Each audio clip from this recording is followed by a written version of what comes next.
तो अपने ज्ञान से तुम उनकी बुद्धि को बदल सकते हो। उद्धव जी तैयार हो गए, भगवान का पीतांबर ले लिया, भगवान का रथ ले लिया, रथ लेकर चल पड़े। उद्धव जी चले जा रहे हैं, जैसे यमुना पार किया, वृंदावन के नजदीक पहुंचे। कुछ ग्वाल गैया चरा रहे थे, दूर से देखा। एक ने कहा, देखो तो ऐसा लगता है, जैसे लग रहा है कि मानो कन्हैया का रथ है। दूसरे ने कहा, हाँ पीतांबरी भी वही डाले हुए हैं, लगता है कन्हैया आ रहे हैं। दौड़ते दौड़ते सभी बालक गए, जाकर के उस रथ के अगल बगल आसपास खड़े हो गए। पर जब जाकर के देखा तो कन्हैया नहीं थे, उद्धव जी थे। मुंह लटक गया उन बेचारों का, उन सखाओं का चेहरा उतर गया, बेचारे दुखी हो गए। उद्धव जी ने पूछा, भैया यहाँ नंदराय जी का भवन कौन सा है, नंद जी का घर कौन सा है? बालकों ने कहा, जो जल की नारी बह रही है ना, इस नाली को पकड़ के चले जाना, जहां से जल निकलना बंद हो जाए वही यशोदा का घर है, वही नंद का घर है। उद्धव जी चले जा रहे हैं, जाकर के देखा, नंद भवन के सामने जाकर के खड़े हुए। द्वार पर जाकर के खटखटाया, अरे नंद बाबा, मैं उद्धव आया हूँ, मथुरा से कृष्ण ने भेजा हूँ, कृष्ण का सखा हूँ, दरवाजा खोलो। कई बार आवाज देने पर अचानक से घर का दरवाजा खुलता है। दरवाजा खुलते देखते हैं महाराज, एक दुबले पतले आदमी, बूढ़े से, सर पे न पगड़ी है न ठीक से कपड़े, मैले कुचैले कपड़े पहने हुए, हाथ में एक लाठी है, लाठी के सहारे चल रहे। आके दरवाजा खोला, दरवाजा खोलकर जब उद्धव जी ने दरवाजे के अंदर देखा तो आंखों में हाथ लगाते हुए पूछा, कौन हो भैया, आपका परिचय, कहाँ से आए हो? उद्धव जी ने कहा, मैं मथुरा से आया हूँ, कृष्ण का मित्र हूँ। कृष्ण ने अपना संदेशा भेजा है। जो कृष्ण का नाम सुना, नंद जी ने कहा, अच्छा संदेशा भेजा है, स्वयं नहीं आया। हाँ, अब स्वयं क्यों आएगा, उसको राज्य मिल गया है, मंत्री जो बन गया है, राजा बन गया है, अब हम ग्वाल वालों से क्यों मिलेगा?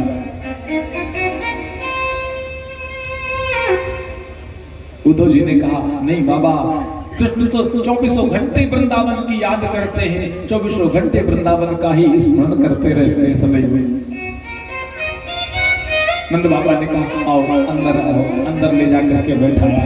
यशोदा मैया धीरे से कमरे से निकल कर बाहर आई, आकर के पूछती हैं, कौन हो भैया?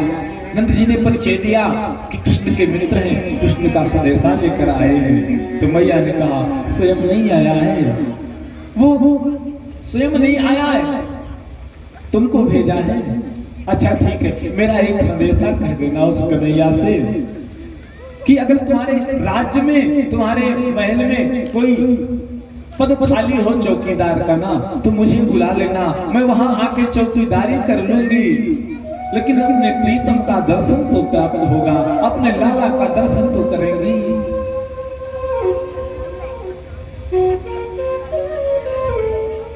उद्धव जी ने नंद जी की रसोई की तरफ देखा। रसोई में देखते हैं कि लग रहा है महीनों से रसोई में भोजन ना बना हो, जाले लगे हुए रसोई में, टूटे फूटे बर्तन गंदे संदे इधर उधर बिखरे हुए हैं। घर में कभी जल्दी से कोई झाड़ू नहीं लगाता है। एक टूटा फूटा पालना है, एक पालना है, उसी पालने पर एक कपड़े में लपेटा एक कपड़ा पड़ा हुआ है, और मैया जाती है, उसी को पकड़ के उसी को हिलाना शुरू कर देती है। नंद जी अगर जोर से बोल देते हैं ना तो भी मना कर देती है। यशोदा मैया, लाला को अभी सुलाए हो, लाला अभी जग जाएगा तो। अनेक प्रकार की महाराज लीलाएं। उद्धव जी देखते रह गए, महाराज ये प्रेम है, अरे कृष्ण को देखो कितना निर्दयी हो सकता है, अरे इस प्रकार का प्रेम छोड़कर कहां चला गया। प्रातः काल रात्रि का शयन हुआ, प्रातः काल उद्धव ने कहा, बाबा मैं गोपियों से जाकर के मिलता हूँ। यमुना जी के तट पर गए, जाकर के देखते हैं कि कई गोपियां एकत्रित होकर बैठी हैं, भीड़ लगा के झुंड बना के बैठी हैं, सब आपस में बातें कर रही हैं। बातें कर रही है कि देखो तो एक कह रही आज रात्रि में कृष्ण मेरे स्वप्न में आए, दूसरे ने कहा हाँ आज मेरे भी स्वप्न में आए थे कन्हैया। सब आपस में अपनी अपनी बातें बता रही हैं। एक कहते हैं कि सुनो तो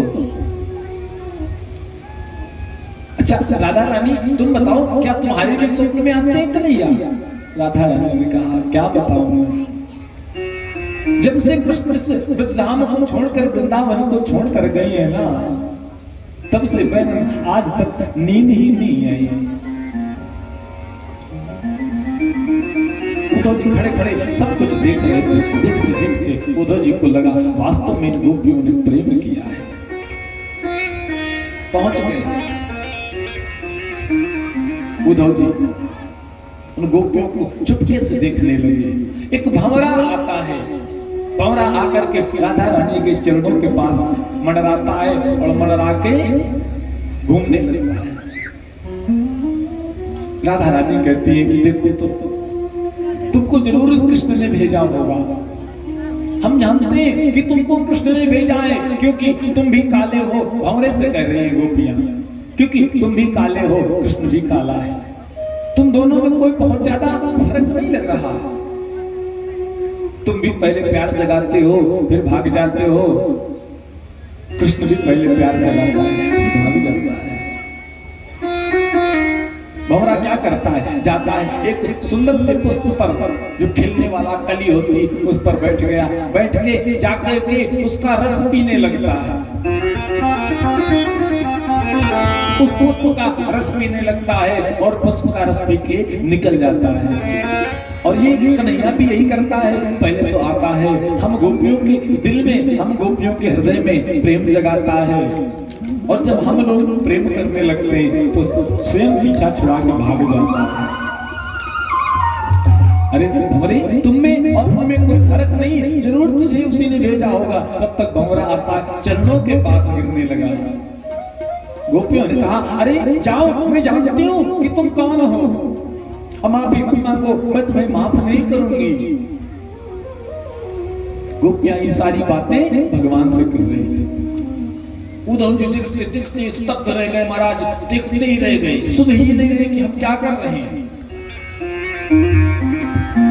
उद्धव जी गए, जाकर के हिम्मत बांध के जाकर के उन गोपियों को प्रणाम किया, प्रणाम करके उनके सामने बैठ गए और आपस में बातें करने लगे। उद्धव कहते हैं गोपियों अरे तुम किस छलिया के चक्कर में पड़ी हो, अरे वो छलता है छल के निकल जाता है, तुम उनको छोड़ो, परब्रह्म परमात्मा का चिंतन करो, भगवान का ध्यान करो। भगवान का ध्यान करोगी तो जरूर तुम्हारा मन भगवान में लगेगा। कृष्ण का जो कृष्ण नाम की जो माला जप रही हो ना, ये माला छूट जाएगी। और वो कोई तुमसे प्रेम करने नहीं आया था, सिर्फ तुम्हें छलने आया था, छल लिया, छल के निकल गया, अब कभी नहीं आएगा कृष्ण यहाँ। गोपियों तुम बावरी मत बनो, अपने आप को संभालो, ब्रह्म का चिंतन करो, उस पर ब्रह्म में चिंतन में अपने मन को लगाओ। उद्धव जी ने खूब उपदेश दिया गोपियों को। गोपियों ने कहा, बड़ी देर तक गोपियां सुनती रही, फिर एक शब्द उद्धव से पूछती है कि उद्धव ये बताओ कि तुम दिन में कितनी पूजा करते हो, कितनी देर पूजा करते हो? उद्धव ने कहा कम से कम 18 घंटे, बस 18 घंटे पूजा करते हो। उद्धव ये गोपियां हैं, इन गोपियों ने कृष्ण से निस्वार्थ प्रेम किया है। प्रेम में कोई स्वार्थ नहीं होता, गोपियों ने प्रेम निस्वार्थ प्रेम किया है उद्धव। अब ये भी इच्छा नहीं है गोपियों की कि हम प्रेम करते हैं तो बदले में कन्हैया भी हमें प्रेम करे, ये भी नहीं इच्छा, क्योंकि प्रेम तो निस्वार्थ होता है। जहां स्वार्थ हो गया वहां प्रेम कहां रह गया। उद्धव तुम नहीं जानते हो, तुम 24 घंटे में 18 घंटे की पूजा करते हो। और उद्धव ये हमसे पूछो कि एक क्षण भी अगर गोविंद का नाम स्मरण दिमाग से जाता हो तो दिल में 24 घंटे सिर्फ गोविंद गोविंद नाम की घंटी बजती है। उद्धव, क्या तुमने कभी सच में किसी से प्रेम किया है? उद्धव ने कहा, नहीं, हमने नहीं प्रेम किया, हमने तो सदैव ब्रह्म का चिंतन किया है।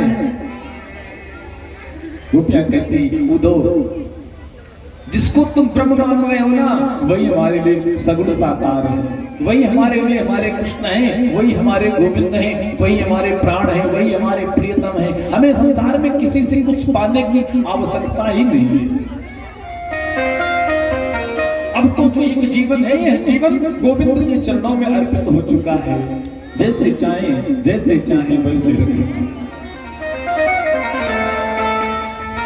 उद्धव को जितना ज्ञान था, उद्धव ने अपना ज्ञान बांटा, परंतु उन गोपियों के कुछ भी समझ में नहीं आया। और गोपियों ने एक ही शब्द में उद्धव से कह दिया कि उद्धव, ये जो शरीर है ना, इस शरीर में जो एक एक श्वास निकलती है, इन श्वासों की माला पर मेरे कृष्ण का नाम चलता है। तुम 18 घंटे की पूजा करके थक जाते हो उद्धव, यहाँ एक एक क्षण में गोविंद की पूजा होती है और एक एक गोपी गोविंद की पूजा करती है। यही तो मेरे गोविंद का प्रेम है हम लोगों का।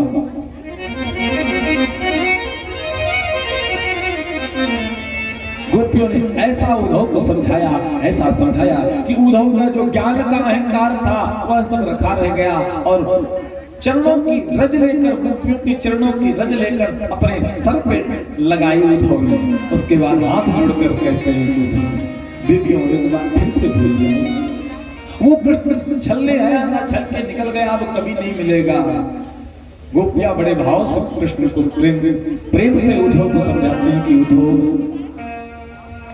ये तो प्रेम की बात है उद्धव, बंदगी तेरे बस की नहीं है,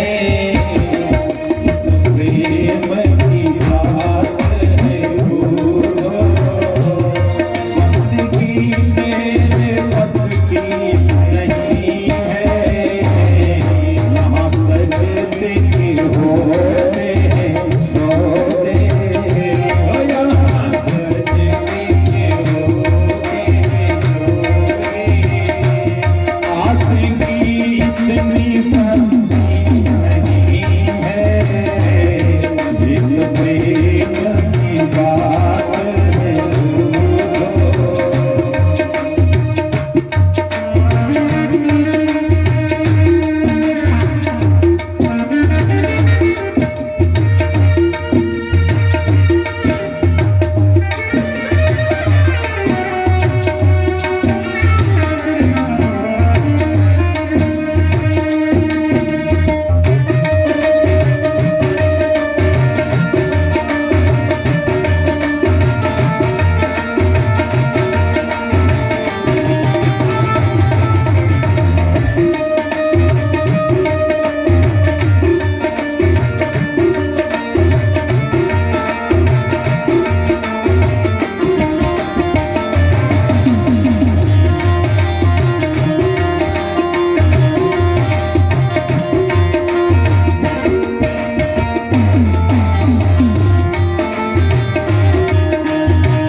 गोपियां कहती हैं, उद्धव तुम समय देख के पूजा करते हो 18 घंटे।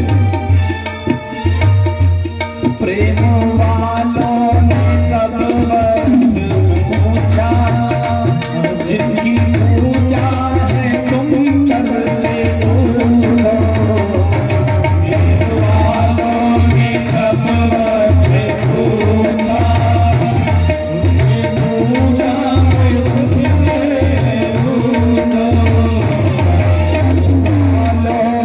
भगवत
फिर निकले जिनकी नजरों में है श्याम प्यारे, वो तो रहते हैं जग से न्यारे। नजरों में है श्याम प्यारे, वो तो रहते हैं जग से न्यारे। जिनकी नजरों में मौन समाए, जिनकी नजरों में मौन समाए, वो नजर में बदलती नहीं है। जिनकी नजरों में मौन समाए, वो नजर में बदलती नहीं है। मेरी बात है आशिकी इतनी करती नहीं है। अजब की होते हैं होते, यहाँ अजब की होते हैं होते। आशिकी इतनी करती नहीं है। कभी की बात है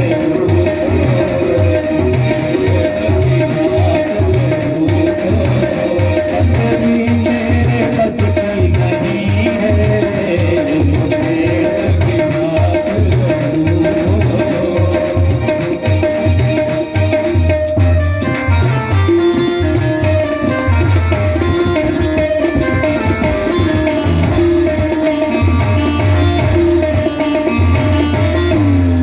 वृंदावन बिहारी लाल की। गोपियों ने उद्धव को ऐसा समझाया कि उद्धव को लगा कि संसार में ज्ञान नाम की कोई चीज नहीं होती, अगर कुछ है तो वो प्रेम है। बड़ी सुंदर 6 महीने तक उद्धव जी महाराज वृंदावन में बने रहे, उन गोपियों की सेवा करते रहे, गोपियों का सत्संग सुनते रहे। गए तो थे ज्ञान देने, लेकिन ज्ञान लेके चले आए उद्धव जी। वापस आए, आकर के उद्धव भगवान से कहते हैं तुम बड़े निर्दयी हो कृष्ण, बड़े निर्दयी हो। अरे हमने गोपियों को ऐसी स्थिति में छोड़कर आए हो, एक बार ही सही जाकर के मिल तो लो उनसे। भगवान ने कहा उद्धव अगर एक बार मैं चला गया वहां तो किसी भी हाल में उन गोपियों के बाहर नहीं आना चाहूंगा। उद्धव जी आए, यहाँ पर भगवान मथुरा में रहकर भगवान राज्य की